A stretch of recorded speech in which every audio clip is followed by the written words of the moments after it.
Welcome to Silent Crime Case, where we unravel the darkest secrets hidden beneath the surface. Tonight, we take you deep into the frigid wilderness of Alaska, where an unassuming baker by day transformed into a ruthless predator by night. He turned the remote frontier into his personal hunting ground, stalking and preying on innocent lives in a twisted game of survival. What drove this man to commit such horrifying acts?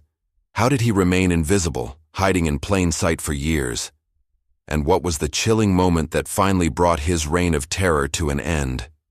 Stay with us as we uncover the haunting tale of Samuel Reed, the butcher's huntsman. A story so shocking it will leave you questioning everything. Prepare yourself, because this is not just another case, this is Silent Crime Case. In the icy wilderness of Denali, Alaska, a shadow moved through the trees. The figure gripped a rifle tightly, every muscle tense as the rustle of leaves ahead broke the silence. This was no ordinary hunter, and his prey was no ordinary quarry. Suddenly the target darted through the trees, a desperate woman glancing back over her shoulder. The hunter smiled, savoring the chase. Her trembling figure disappeared into the darkness, but he knew she couldn't run far. This was Samuel Reed's twisted game, a nightmare he created to unleash his darkest desires. Samuel, a quiet Anchorage baker by day, harbored an unimaginable secret, one that transformed the Alaskan frontier into his personal hunting ground. The tale of Samuel Reed begins with his unsettling double life. By day, he was a respected business owner and devoted family man. By night, he transformed into a predator who weaponized the Alaskan wilderness to carry out unspeakable acts. Known to locals as the butcher's huntsman, his crimes would send shockwaves across the nation. How did a seemingly unremarkable man mask such darkness? This is the story of a predator who stalked both his victims and the community that trusted him. The unfolding events reveal how Reed carefully lured his victims, blending manipulation with meticulous planning. Each chilling act pushed him deeper into depravity, yet his outward charm kept suspicion at bay. In this introduction, the stage is set for a tale of unimaginable horror, resilience, and justice. But how far would the hunter go before his reign of terror ended? December 12, 1973, was the last time 19-year-old Claire Montgomery was seen alive. A vibrant young woman, Claire had recently moved to Anchorage to start a new chapter in her life. She left her apartment that evening to meet friends but never arrived. Her disappearance marked the beginning of Samuel Reed's deadly spree. Reed spotted Claire walking alone under the dim streetlights and saw an opportunity. Offering her a ride, he disguised himself as a helpful stranger. Claire hesitated but ultimately accepted, unaware of the nightmare awaiting her. Claire's story echoes the fate of several young women who disappeared in eerily similar circumstances. Among the earliest victims was 18-year-old Beth Van Zanten, who vanished on December 22, 1971. Beth's body was discovered days later in Chugach State Park. She had been restrained, assaulted, and abandoned in the wilderness, succumbing to exposure as she fought to escape her bindings. These chilling parallels hinted at a pattern that law enforcement initially failed to connect. Reed's ability to mask his dark intentions allowed him to evade suspicion. Witnesses reported seeing him near Megan Hale, another victim who disappeared on July 9, 1975, after leaving the Seward docks. Megan's belongings were found untouched, and her body was never recovered. Investigators struggled to piece together the connections, as Reed's meticulous methods left little physical evidence behind. Claire's death marked the beginning of a nightmare that Anchorage would not wake from for years. As the years passed, more young women vanished under eerily similar circumstances. Among them was 21-year-old Megan Hale, who disappeared on July 9, 1975. Megan, a recent graduate seeking adventure, had plans to meet a friend, but was never seen again. Witnesses reported seeing her speaking with a man near the Seward docks. The man, later described as unassuming but persistent, was none other than Samuel Reed. Reed's modus operandi became terrifyingly consistent. He targeted women who were alone, isolated, or vulnerable. With promises of safety or companionship, he lured them into his car, taking them to remote cabins or wilderness areas. There he would torment them with psychological and physical terror. His ultimate cruelty lay in his twisted hunting game, where he gave his victims a fleeting chance to escape before pursuing them like prey. Megan's body was never found, but her case highlighted Reed's cunning.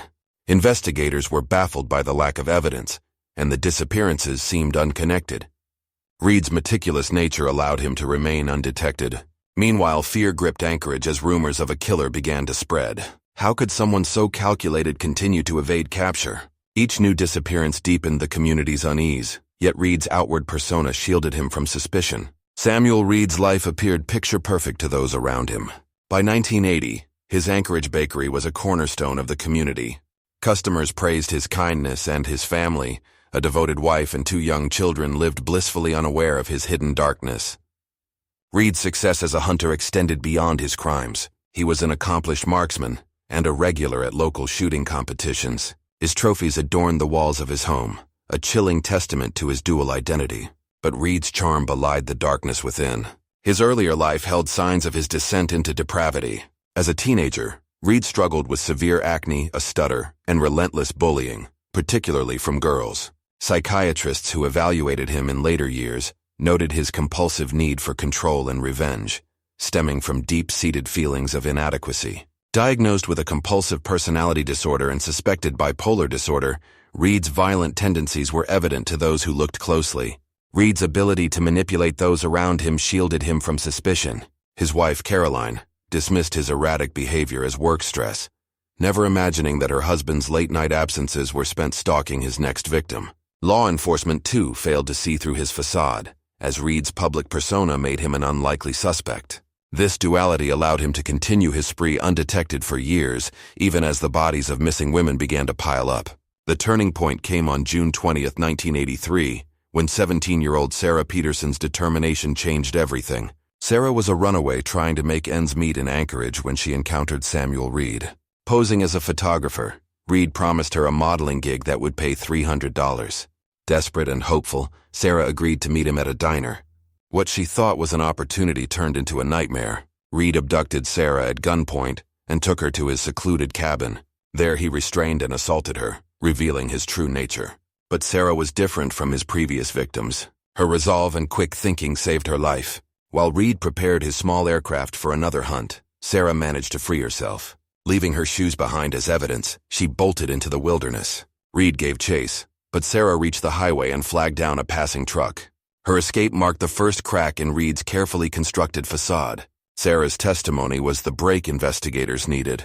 Her detailed description of Reed's cabin and aircraft, along with the physical evidence she left behind, connected Reed to the disappearances. Her courage not only saved her life, but also set the stage for the unraveling of a killer's dark web. Could this brave survivor's account finally bring justice to the victims who never had the chance to escape? Sarah Peterson's daring escape and detailed account provided investigators with a critical lead. However, Samuel Reed's public persona complicated matters. Anchorage police were initially skeptical of Sarah's claims. Reed's reputation as a respected businessman and family man made him an unlikely suspect in such heinous crimes. Despite these doubts, Sarah's courage and the evidence she left behind forced law enforcement to look closer. As Detective Marcus Hale and his team investigated, they uncovered unsettling details about Reed's past. He had a history of minor thefts and arson, including an insurance fraud scheme that netted him $113,000. Reed had reported a burglary at his home that never occurred, hiding the supposedly stolen items in his basement. These acts revealed a pattern of deceit and manipulation that extended beyond his violent crimes. Reed's modus operandi became increasingly clear. Witnesses placed him near several victims, and Sarah's description of his cabin matched a property Reed owned under a shell company. Investigators began connecting the disappearances, noting similarities in the victims' backgrounds and the locations where their remains were found. The aviation map discovered during a later search marked with X's corresponding to burial sites would become the case's smoking gun. Behind the scenes, Reed remained confident. He had spent years perfecting his methods, and his calm demeanor suggested he believed he was untouchable. But the noose was tightening. Sarah's bravery had lit a spark that Hale and his team were determined to fan into a flame of justice. The hunter's game was beginning to unravel. On October 15, 1983, Anchorage police, alongside state troopers, executed a search warrant at Samuel Reed's residence. The tension was palpable as officers approached the quaint, unassuming house on Old Harbor Road. To the neighbors, Reed's home was a symbol of stability and success, but investigators suspected it harbored dark secrets. The initial search yielded few results. Reed had meticulously cleaned his home, leaving no immediate traces of his crimes. However, a hidden compartment in the basement revealed a trove of incriminating items. Jewelry, ID cards, and personal belongings of several missing women were discovered, meticulously cataloged and stored. Each item told a haunting story, linking Reed to the victims in ways that could no longer be denied. Even more chilling was the discovery of an aviation map with several marked locations. Many of these coordinates corresponded to areas where human remains had been discovered. Investigators were struck by the precision and scale of Reed's planning. The map became a crucial piece of evidence, illustrating the extent of his crimes. Reed's wife, Caroline, was home during the search. She appeared shocked and devastated as officers carried out evidence linking her husband to the disappearances. Caroline's cooperation furthered the investigation, as she recounted odd behaviors and unexplained absences that had previously seemed harmless. For the first time, Reed's carefully constructed facade began to crumble under the weight of truth. With the evidence mounting, Samuel Reed's arrest on October 27, 1983, sent shockwaves through Anchorage. The trial that followed became one of the most gripping legal battles in Alaska's history. The prosecution, led by Assistant District Attorney Laura Bennett, meticulously outlined Reed's crimes, painting a picture of a man driven by a sinister obsession. The centerpiece of the prosecution's case was Sarah Peterson's testimony. Her account of Reed's sadistic behavior captivated the courtroom. She described his manipulation, his cold detachment, and her desperate escape. Sarah's words, delivered with raw emotion, brought the jury face to face with the terror Reed had inflicted. Further damning evidence included items recovered from Reed's hidden basement compartment, such as Andrea Altieri's custom gold necklace and personal belongings of other missing women. The aviation map with its ominous X mark served as a chilling reminder of Reed's calculated methods. The prosecution highlighted his insurance fraud and his friend's coerced confessions, which revealed Reed's pattern of deception. Reed's defense attempted to discredit the evidence, arguing that it was circumstantial and lacked corroboration. However, the sheer volume of connections from Sarah's testimony to the forensic links proved insurmountable. The trial's tension reached its peak as the jury prepared to deliver their verdict, with the community on edge awaiting justice. As the trial reached its peak, an unexpected twist shocked the courtroom. Under mounting pressure and with his defense crumbling, Samuel Reed offered a partial confession in exchange for a plea deal. He admitted to some of the murders, but remained cryptic about the full extent of his crimes. Reed described his actions with an eerie detachment, referring to his victims as less than human. He detailed how he selected, abducted, and hunted his prey, offering a glimpse into the mind of a predator. His confession, while incomplete, revealed the depths of his depravity. Reed's chilling admission included the location of several burial sites that had not yet been discovered, bringing closure to some families while deepening the horror for others. The prosecution reluctantly accepted the deal, recognizing the value of recovering the victims' remains. However, the families of the victims expressed mixed emotions. Some felt relief at the closure, while others were enraged that Reed's partial cooperation might spare him the full weight of justice. Reed's demeanor during the confession further angered the public. He showed little remorse, often deflecting blame onto his victims or society at large. The courtroom's atmosphere was tense as his words revealed the calculated nature of his crimes. The confession marked a turning point in the trial, cementing Reed's place as one of the most chilling criminals in Alaskan history. After weeks of harrowing testimony and mounting evidence, the jury deliberated for just 2 days. On February 14, 1984, Samuel Reed was found guilty on all counts, including multiple charges of murder, kidnapping, and sexual assault. The courtroom erupted in a mixture of relief and solemnity as the verdict was read. Reed showed no visible reaction, maintaining the cold detachment that had defined him throughout the trial. Judge Henry Calloway handed down a sentence designed to ensure Reed would never harm another soul. Reed was sentenced to 485 years in prison without the possibility of parole. The judge's words were stern. You used the wilderness as your weapon, exploiting the trust and vulnerability of your victims. Justice demands that you spend the rest of your life reflecting on the lives you destroyed. The families of the victims, though relieved by the verdict, faced a long road to healing. Reed's crimes had left scars that would never fully fade. For the community of Anchorage, the trial's conclusion brought an end to years of fear and uncertainty. But the haunting memory of Reed's actions served as a chilling reminder of the darkness that can hide behind the most ordinary facades. Reed was transferred to a maximum security facility, where he would spend the remainder of his days. The trial's conclusion marked the end of his reign of terror, but the story of his crimes would continue to captivate and horrify for generations to come. The aftermath of Samuel Reed's crimes left countless families in shambles. Each victim's story was a thread in a larger, devastating tapestry of loss and grief. Parents, siblings, and friends who had once held out hope for their loved ones were now faced with the grim reality of their fates. For many, closure was elusive. Even with Reed's confession and the recovery of some remains, the trauma endured by these families would last a lifetime. Elizabeth Hale, the mother of Megan Hale, spoke at Reed's sentencing. Her voice, trembling with emotion, echoed through the courtroom as she described the unfillable void left by her daughter's disappearance. "Every day I wake up hoping it's a nightmare," she said, tears streaming down her face. "But it's real, and it's unbearable." For families whose loved ones remained missing, the pain was compounded by unanswered questions. The possibility that Reed's map didn't account for all his victims left them wondering if they would ever find peace. The trial revealed Reed's meticulous record-keeping, but gaps in his admission suggested more victims could remain unidentified. These uncertainties weighed heavily on the families, many of whom turned to advocacy work to honor their lost loved ones. Support groups emerged, providing a safe space for families to share their pain and rebuild their lives. Yet, even amidst community support, the shadow of Reed's actions lingered, a stark reminder of the fragility of trust and the resilience required to navigate unimaginable loss. The trial of Samuel Reed drew national attention, transforming the quiet Anchorage community into a hub of media activity. Reporters from across the country descended upon the town, eager to cover the sensational details of the case. The contrast between Reed's public persona and his monstrous crimes captivated audiences, sparking widespread discussions about trust, deception, and the nature of evil. News outlets ran headlines describing Reed as the Butcher of Anchorage and the Hunter in Plain Sight. Television specials and documentaries dissected every aspect of the case, from Reed's troubled childhood to the brave testimony of Sarah Peterson. The public's fascination with the story was driven not only by the horrific nature of Reed's actions, but also by the chilling question: how could someone so ordinary commit such extraordinary crimes?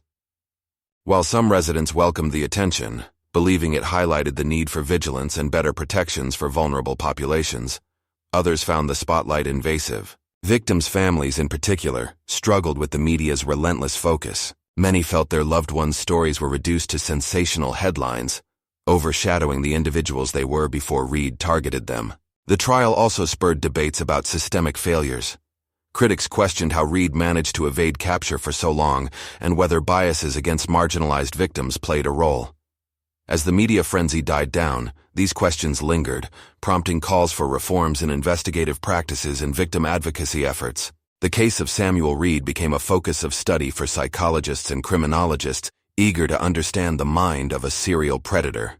Experts delved into Reed's past, unraveling the psychological complexities that fueled his actions. Their findings painted a disturbing portrait of a man whose outward charm masked a deep well of rage and control. Dr. Catherine Moore, a forensic psychologist, explained that Reed's early experiences of rejection and humiliation likely shaped his violent tendencies. Reed's inability to form healthy relationships, combined with his deep-seated resentment toward women, created a perfect storm for his crimes, she noted.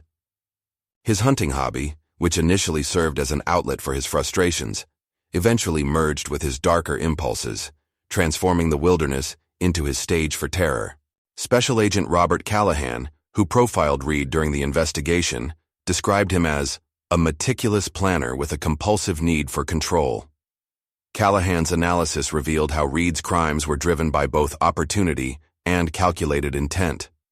His victims, often marginalized individuals, were chosen for their perceived vulnerability, allowing Reed to exert dominance without fear of repercussions. These insights not only shed light on Reed's psyche, but also highlighted systemic issues. Experts emphasized the importance of early intervention in cases of childhood trauma and the need for law enforcement to prioritize marginalized victims. Reed's case became a grim reminder of the consequences of overlooking warning signs and the critical role of psychology in understanding and preventing such crimes. The capture and conviction of Samuel Reed marked the end of a horrific chapter in Alaskan history, but its impact resonated far beyond the courtroom. The case spurred significant changes in law enforcement practices, particularly in how missing persons cases were handled. Police departments across the state implemented new protocols to ensure that all disappearances were investigated thoroughly, regardless of the victim's background. Advocacy groups emerged, championing the rights of sex workers and other vulnerable populations. These organizations worked to dismantle the stigma surrounding such individuals, emphasizing their humanity and the need for equitable treatment. Public awareness campaigns educated communities about the warning signs of predatory behavior and the importance of reporting suspicious activities. The case also left a lasting imprint on popular culture. Books, documentaries, and films explored Reed's crimes, each offering different perspectives on his methods and the investigation that brought him down. While some criticized these portrayals for sensationalizing tragedy, others believed they kept the victims' stories alive and served as cautionary tales. For the families of Reed's victims, the legacy was deeply personal. Many turned their grief into action, advocating for justice and supporting others who had experienced similar losses. Though the pain of their loved one's absence would never fade, their resilience became a testament to the strength of the human spirit. Reed's crimes were a stark reminder of the darkness that can lurk beneath the surface, but the community's response illuminated the power of unity and hope. As Samuel Reed lived out his days in a maximum security prison, the world reflected on the meaning of justice in the wake of his crimes. For some, the knowledge that he would never walk free was enough. His 485-year sentence ensured he would die behind bars, unable to harm another soul. Yet for others, the legal resolution felt incomplete. Reed's final years in prison were marked by declining health and isolation. Labeled a target by other inmates due to the nature of his crimes, he was kept in protective custody. His wife, Caroline, divorced him shortly after his conviction, relocating with their children to escape the shadow of his actions. Reed spent his last days in a medical facility within the prison system, passing away in 2014 from natural causes under a do not resuscitate directive. The case also sparked broader conversations about systemic failures. Advocates pushed for reforms in how law enforcement handled missing persons cases, particularly those involving marginalized individuals. Reed's crimes became a grim reminder of the consequences of societal neglect and the critical need for vigilance in identifying and addressing predatory behavior. For the families of his victims, the pain of their loss remained, but their resilience inspired efforts to ensure such tragedies would not happen again. And so, the chilling saga of Samuel Reed, the butcher's Huntsman, comes to an end. A predator who hid behind the facade of normalcy, whose crimes left a trail of unimaginable grief and unanswered questions. But in the shadows of his darkness, there were sparks of courage like Sarah Peterson's bravery that ultimately unraveled his twisted web. This case reminds us of the resilience of survivors, the strength of families seeking justice, and the critical need to protect the vulnerable.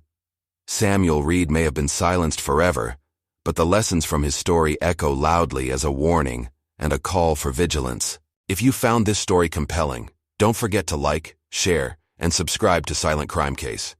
Let us know your thoughts in the comments below. What shocked you the most about this case? And which story should we uncover next? Thank you for joining us tonight. Until next time, stay safe, stay vigilant, and remember, the silence of crime is often the loudest sound of all.